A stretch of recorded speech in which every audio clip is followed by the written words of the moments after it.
নমস্কার বন্ধুরা, আমি অনুরাধা। এই সপ্তাহের মনের মধ্যে বাংলার ভিডিও নিয়ে এসেছি।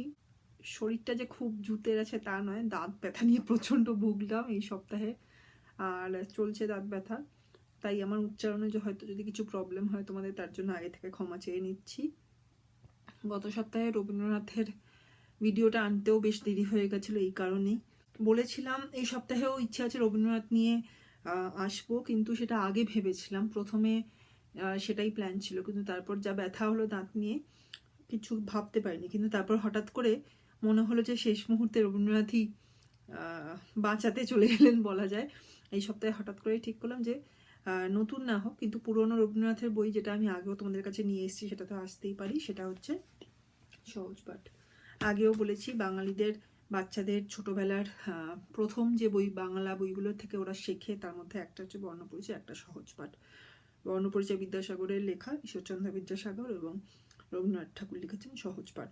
অনেকগুলো ছোট ছোট কবিতা, খুব সাধারণ, খুব সিম্পল কবিতা দিয়ে, দু লাইনের কবিতা বা একটা ছোট প্রোজ দিয়ে, গদ্য দিয়ে উনি অক্ষর পরিচয় করাতে চেয়েছেন বাচ্চাদের। আর সবসময় যে সেগুলোর খুব টিপিক্যাল একটা মানে থাকবে তা না, খুব ভালো ভালো কিছু কবিতা আছে এর মধ্যে, যেমন আমাদের ছোট নদী। আবার কিছু কিছু জিনিস শুধু কিছু আমাদের গ্রাম বাংলার দৃশ্যকে বর্ণনা করেছে। বর্ণ পরিচয়ের সময় উনি খুব সুন্দর সুন্দর ছবিও এখানে দিয়েছেন। দেখো, এটা হচ্ছে নয়ের ছবি, এটা হচ্ছে ত থ দ ধয়ের ছবি। আবার শুরুর দিকে এইগুলোও আছে, খুব সুন্দর, খুব মানে এগুলো, এই ছবিগুলো আবার মানে এই ছবিগুলো দেখলেই তুমি বাঙালিরা রবীন্দ্রনাথকে ইমিডিয়েটলি মনে করতে পারবে, এরকম একটা আইডেন্টিফিকেশন। যাই হোক, আজকে আমি যেটা পড়বো তোমাদের কাছে সেটা হচ্ছে তৃতীয় পার্ট। নাম দেওয়া হয়েছে, পার্টিকুলার কোনো গল্পের নাম বা পার্টিকুলার কিছু ঘটনা ইত্যাদি, খুব কিছু স্পেসিফিক কিছু ব্যাপার সেটা বলতে চাইনি। একটা সিম্পল একটা দিনের ছবি গ্রাম বাংলার। আর আচ্ছা, ভালো কথা, ওরাও আছে যেটা তোমাদের বলতে ভুলে যাই প্রথম প্রথম। গ্রাম বাংলার একটা ছোট্ট সাধারণ একটা ঘটনা। আর বলছে যে অতিথি এলে আমাদের বাংলাদেশে কিভাবে তাদের আপ্যায়ন করা হতো বা তাদের ওয়েলকাম করা হতো, তাদের জন্য কি কি ব্যবস্থা নেওয়া হতো, তাই নিয়ে একটা ছোট্ট লেখা। আর হাট বাজারের কিছু কথা, কি কি জিনিস আমার মানে বাঙালিদের মধ্যে খুব বেশি চলতো বা খুব বেশি বাড়িতে আসতো, সেরকম কিছু জিনিসপত্র, সেই সবের কথা। এই হচ্ছে তৃতীয় পাঠ, এখান থেকে এত অবধি। এই কথাটা বা এই লেখাটা একজন ছোট বাচ্চার জবানিতে, বা যেন সে পড়ছে বা সে কাউকে বলছে, সেই নিয়ে লেখা। তো সেটা পড়ছি আমি। ওই সাদা ছাতা, দাদা যায় হাটে, গায়ে লাল জামা, মামা যায় খাতা হাতে, গায়ে সাদা শাল, মামা আনে চাল ডাল, আর কেনে শাক, আর কেনে আটা। তো প্রথমে বলছে সাদা ছাতা মাথায় দিয়ে দাদা হাটে যাচ্ছে। হাট মানে গ্রামের যে বাজারগুলো যেগুলো বসে, হয়তো রোজ দিন বসে না, হয়তো সপ্তাহে 2 দিন 3 দিন বসে, সেই দিনগুলো গ্রামের বাড়ির লোকেরা বাজার করতে যায়, কারণ অন্যান্য সময় তো আর চাইলেও কিছু দরকার হলেও সপ্তাহের মাঝখানে পাবে না, তাই হাট যেদিন হয় সেদিন বাজার যাবেই। রবীন্দ্রনাথের হাট নিয়েও একটা খুব বিখ্যাত কবিতা আছে, আমার এই মনের মধ্যে বাংলার প্রথম ভিডিও হচ্ছে সেটাই। তো যাই হোক, এই ছোট যে বাচ্চাটি, সে বলছে দাদা সাদা ছাতা মাথায় দিয়ে হাটে যাচ্ছে, দাদা লাল রঙের জামা পরেছে, আর সঙ্গে মামাও যাচ্ছে, মামার গায়ে সাদা শাল, আর মামার হাতে একটা খাতা। একা দাদা যাচ্ছে না, মামাও যাচ্ছে। মামা কি কি জিনিস কিনছে? চাল ডাল শাক আর আটা, মানে মিলের যে খাবার দাবার, মানে লাঞ্চ বা ডিনারের যে খাবার দাবার, চাল লাগে, ডাল লাগে, তরকারি লাগে, আটা দিয়ে রুটি বানানো, এইসব। আর এগুলো একটা মানে নিত্য প্রয়োজনীয় জিনিস আর কি, আমাদের রোজ বাঙালি বাড়িতে এইসব রান্নাগুলো হয়, তো তাই বাজারে গেলে এগুলো কিনতেই হয়, এরকম একটা ব্যাপার। এরপরের প্যারাগ্রাফটা শুনছি। দাদা কি কি কেনে সেটা নিয়ে। দাদা কেনে পাকা আতা 7 আনা দিয়ে, আর আখ, আর জাম 4 আনা। বাবা খাবে, কাকা খাবে, আর খাবে মামা। তারপরে কাজ আছে, বাবা কাজে যাবে। তো দাদা কি কি কিনছে? দাদা ফল কিনছে, আতা কিনছে। হ্যাঁ, আতা দিয়ে অনেক ভালো ভালো মানে মিষ্টি তৈরি হয়, আতার পায়েস হয়, আতার ক্ষীর হয় শুনেছি, যথেষ্ট প্রচলিত একটা ফল।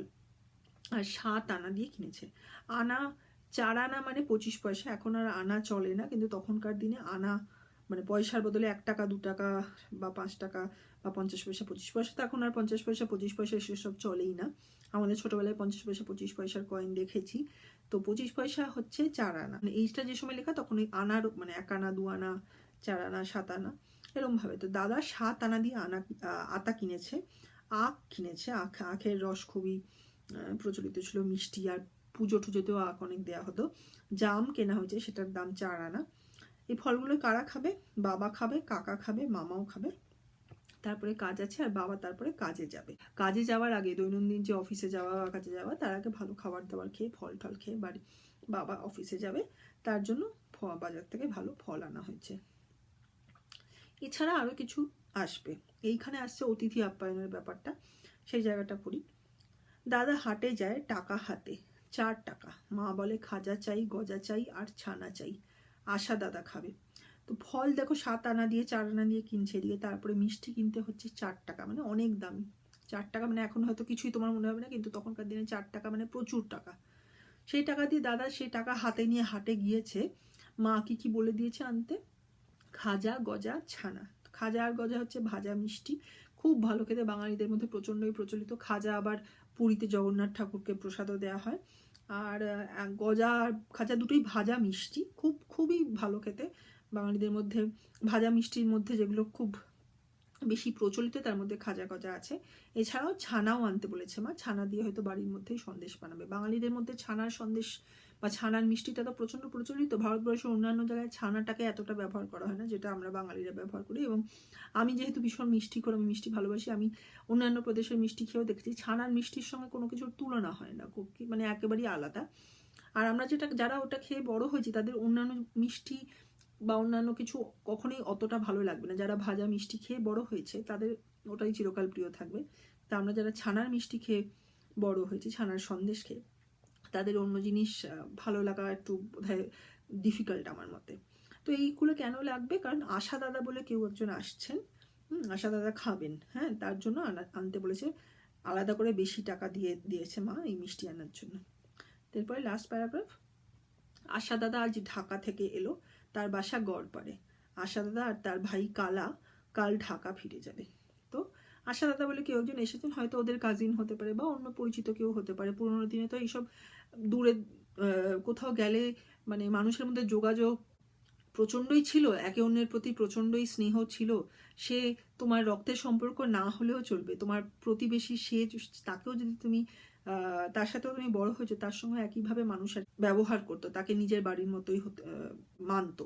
তো এই আশা দাদা যে কে, এই বাচ্চাটির নিজের দাদা বা কাজিন দাদা বা কোনো প্রতিবেশী বা অন্য কেউ, সেটা বোঝা যাচ্ছে না, কিন্তু বোঝা যাচ্ছে যে সে ঢাকা থেকে ওদের বাড়িতে আজকে আসছে এবং তার আপ্যায়নের জন্যই মা এত কিছু আনতে বলেছেন, মানে সে যথেষ্টই প্রিয়জন। বলা হচ্ছে যে আশা দাদার বাসা গড়পাড়ে, কিন্তু সে এসছে ঢাকা থেকে। আর সে একা আসেনি, তার ভাই কালাও এসছে। তো বলা হচ্ছে যে আগামীকাল তারা আবার ঢাকা ফিরে যাবে। আজকে এসছে হয়তো কলকাতায় কোনো কাজে, ঢাকা থেকে কলকাতায় এসছে, এবং আগামীকাল ওরা ফিরে যাবে। তো আমার এই লাইনটার, এই লেখাটার লাস্ট লাইনটা খুব ভালো লাগে। আশা দাদা আর তার ভাই কাল ঢাকা ফিরে যাবে, মানে এগুলো যে বাচ্চাদের পড়া শেখানোর জন্য কতটা উপকারী। কয়াকার লয়াকার, যে আকার শিখছে প্রথম, কালা, আবার কাল, হ্যাঁ, কয়াকার কাল, আগামীকাল ফেরত যাবে, মানে দুটো শব্দ পর একদম আলাদা, একদম একই রকম, কাল। হ্যাঁ, তো এগুলো যে রবীন্দ্রনাথ যে কত কিছু ভেবে এই লেখাগুলো তৈরি করেছিলেন, সেটা এখন হয়তো, তখন হয়তো অত বুঝতে পারি। এখন বুঝতে পারি যে প্রধান উদ্দেশ্য ছিল বাঙালিদের বা বাচ্চাদের পড়ানোটায় বাংলা অক্ষরের সাথে পরিচয় করা, তাদের সেটাতে কমফোর্টেবল ফিল করানো, অভ্যস্ত চিনিয়ে দেওয়া, হ্যাঁ, করা। তো সেই উদ্দেশ্য নিয়ে এইগুলো লিখেছেন, সেইভাবে বাক্য গঠন করেছেন। তো এই জন্য মানে সহজ পাঠ বাংলা শেখার বা বাংলা অক্ষর শেখার, বাংলা অক্ষর বাংলা পড়তে পারার বই হিসেবে যে কতটা সহজ পাঠ যে নামটা, সেটা ভীষণভাবে জাস্টিফাইড। আমার এখন সেটা মনে হয়, তখন কিছু বুঝতে পারি। বা ধরো এই যে বাংলা অক্ষরগুলোর সঙ্গে, হ্যাঁ, ও এর কবিতাটা কি লিখেছেন, এই যে 2 লাইনের কবিতা, ডাকপারে ও ভাতানো বড় ও, খালি উচ্চারণটার সঙ্গে বাচ্চা যারা পড়ছে আর কি, তাদের পরিচয় করে দেওয়া, তাদের অভ্যস্ত করে দেওয়া, তাদের মানে সহজ করে দেওয়া আর কি। তো সহজ পাঠ যথার্থই সহজ পাঠ আর কি। তো এইখানে এই লেখাটা শেষ হচ্ছে, আমি ইংলিশটা পড়ছি। Hello all, this week I am back again with সহজ পাঠ. I was down with severe toothache. I still am, and I really had not initially thought what I'll bring this week. Initially, much long ago, I had thought that I'll get something by Tagore. But this later, after when the pain started, I really had no plan. But suddenly, I decided that let's go back to Tagore. Let's go back to something which I've already brought to you, which is Shohoj Pat. Last week it was quite late. I really am sorry for that. But I've never had such severe toothache earlier. So we have our friends here also. Rabindranath Tagore is called Praner Thakur. Praner Thakur, or it means the God of our hearts. He's just not called not just like that. It's a very popular thought that he has captured every emotion in our hearts, every possible emotion. As I've said earlier, Shohoj Pat is a book to introduce kids to Bengali language through simple poems and proses. It's just a general description. They are composed basically of words which have a meaning. Like they do convey some meaning, but not in a specific order or something. But what is the more important part? They are effective in introducing Bengali alphabets to the new students of Bengali language. How they should read, how they should get comfortable with Bengali reading, Bengali letters. That is what is the purpose of this book. The name of the book is Shohoj Pat. Shohoj is easy, Pat is to read. So it's easy to read and make you comfortable with this. So today I'll read a prose from this book, which is called Tritiyo Pat, which means the third piece of reading. This is the one. Also, one more thing I wanted to say that Shohoj Pat initially, as it introduces readers to the letters, it has also lovely, diagrams. And when you look at these diagrams, you are immediately reminded of Tagore and nothing else. So these are these are reflective of Tagore. Say this one, these ones, everything. So let's start.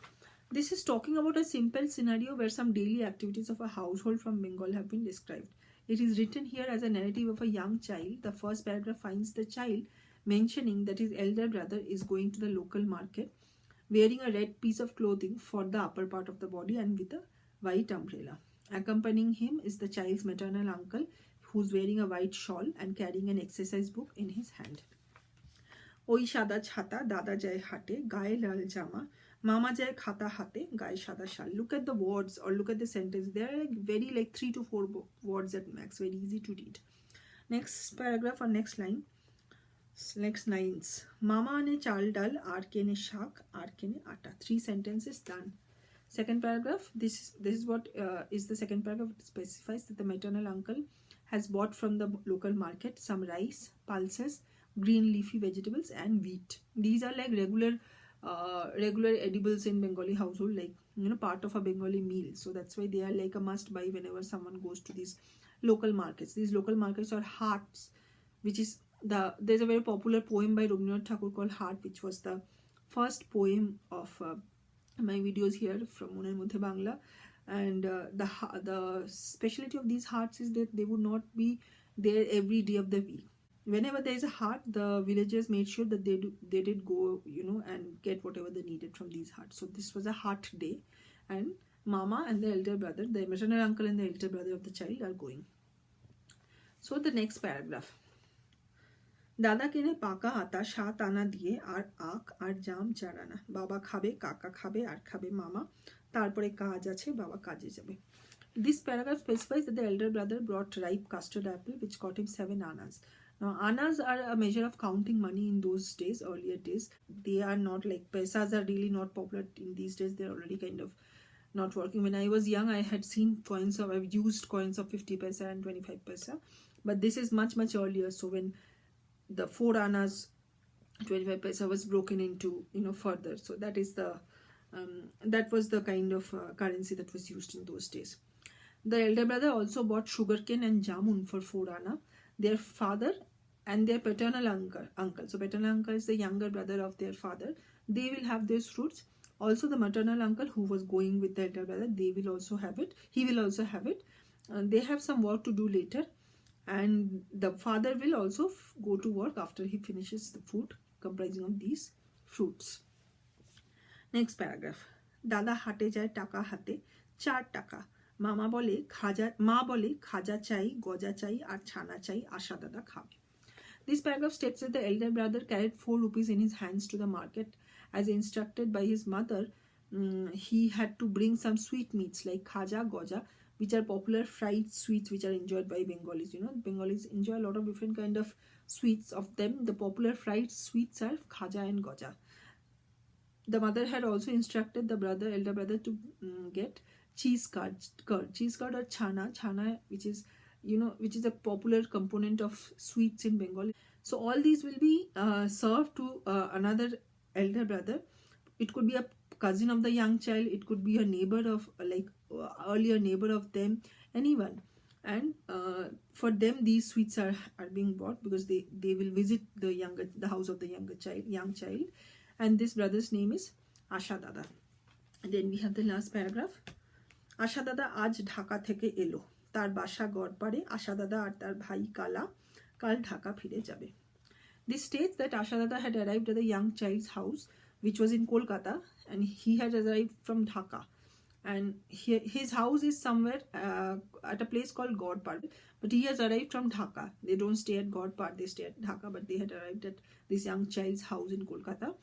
And the next day, the following day, Asha Dada, who has been accompanied by his younger brother Kala, both of them will be going back to Dhaka.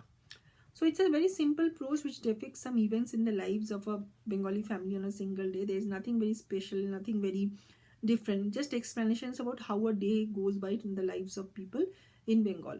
It talks about the priority of treating guests in the best possible way. It talks about popular foods, especially fruits and sweets enjoyed by Bengalis those days, and the prices of those food items. That's it. Like nothing extraordinary, just a glimpse of life in those days, and like it's as simple as that. What is special about this piece is the choice of words, how simple words can weave a story, but actually those words have been chosen by Tagore so carefully and in such a well thought out manner that it enhances the reading capability of a new Bengali student. That is what makes this piece special. That is what makes every piece of every poem, every prose special in this book. It really, means Shohoj part, easy to read. So this is where I'll end, and as I always say, like, share, subscribe, comment, and keep Bangla in your hearts, and take care. See you. তাহলে আজকে আমি এখানেই শেষ করি। চেষ্টা করব যত তাড়াতাড়ি পারি এই ভিডিওটা আপলোড করে দেওয়ার। সাথে থেকো, তোমরা সবসময় সঙ্গে থেকো। লাইক, শেয়ার, সাবস্ক্রাইব, কমেন্ট, মনের মধ্যে বাংলাকে রেখো, আর ভালো থেকো। সামনের সপ্তাহে দেখা হবে। টাটা।